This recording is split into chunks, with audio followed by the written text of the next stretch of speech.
We finally have official confirmation of the first LEGO Pokemon sets that include real minifigures, and there's 5 sets total to get through, so let's not waste any time and just dive straight in. This is my first new channel. Please hit subscribe and like this video.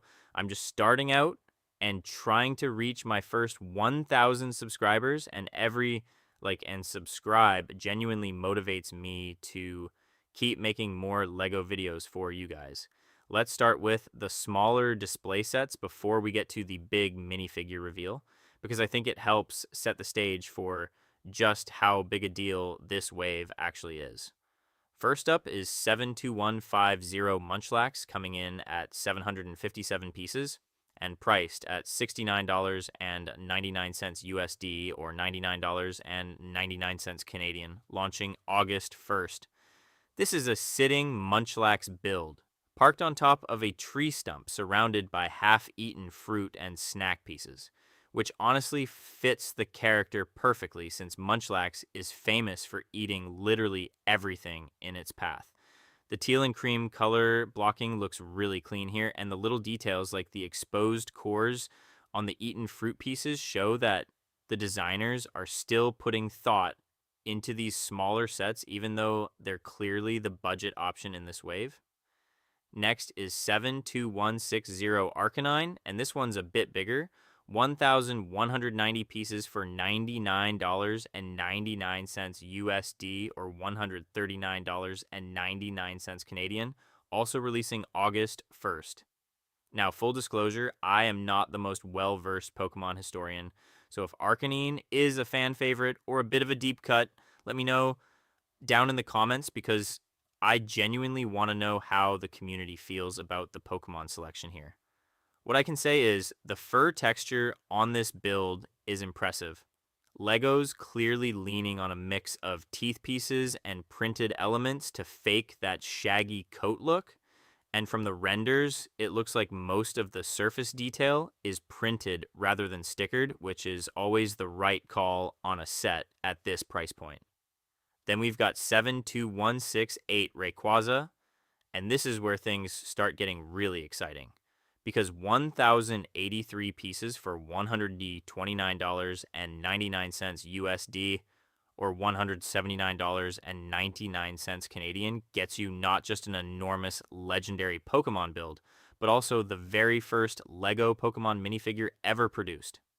The Rayquaza model itself is soaring above a recreation of the Sky Pillar, and the cloud and stair detailing on the base is honestly some of the best environmental building we've seen in this theme so far, with layered tile work creating that broken, weathered stone look. The minifigure included here is Lorekeeper Zinnia, which caught a lot of people off guard. Everyone assumed Ash, Red, or one of the classic trainers would be first out of the gate, but LEGO went with a Hoenn region character instead, and honestly, I respect that choice because it signals they're willing to go deeper into the Pokemon roster than just the obvious picks. Zinnia's got detailed leg printing, a new torso, and a new face and hair mold, so this isn't a reused body with a new head. It's a genuinely new minifigure, which matters a lot when you're talking about a first of its kind. Now let's get into the set that this whole video is really about because 72,154 iconic trainer moments. Poké Ball is where LEGO goes all in on minifigures. This set is a massive 2,339 piece oversized Poké Ball that opens up to reveal 2 separate scenes inside. And it's launching October 1st for $299.99 USD, or roughly $419.99 Canadian. The design concept reminds me a lot of what LEGO did with the Super Mario question mark block and later with the FIFA World Cup ball, where the outer shell is really just a shell and the real build experience is hidden inside.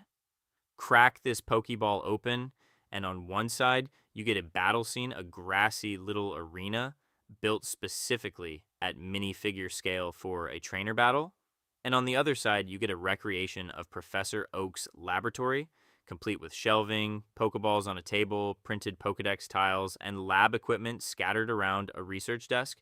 But the real headline here is the minifigure lineup, because this set alone comes with 3 human minifigures and 2 miniature Pokemon figures. You get Professor Oak himself, finally immortalized in minifigure form with new face printing and a proper lab coat torso. You get a Picnicker character to serve as your generic trainer for battle scenes, with detailed side leg printing that's honestly better than a lot of licensed minifigures get.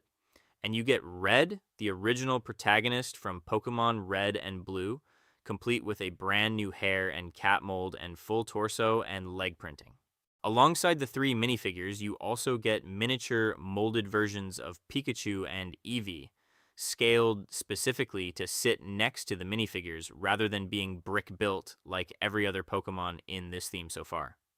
That's a huge deal because it means LEGO now has a pathway to release small, affordable minifigure scale Pokemon in future sets, instead of forcing every single creature into an expensive display build.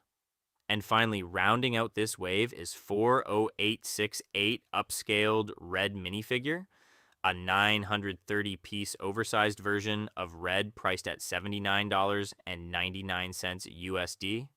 The build itself blows up Red's design to a massive scale, with the cap, hair, and face as the main printed elements, while the torso is largely brick built rather than printed, likely to keep production costs down on a set this size. That's everything for this reveal.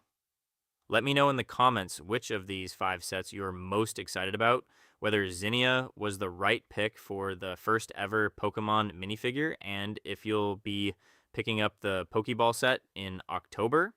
If you enjoyed this breakdown, make sure to subscribe and turn on notifications so you don't miss the next LEGO Pokemon reveal. Thanks for watching, and I'll see you in the next one.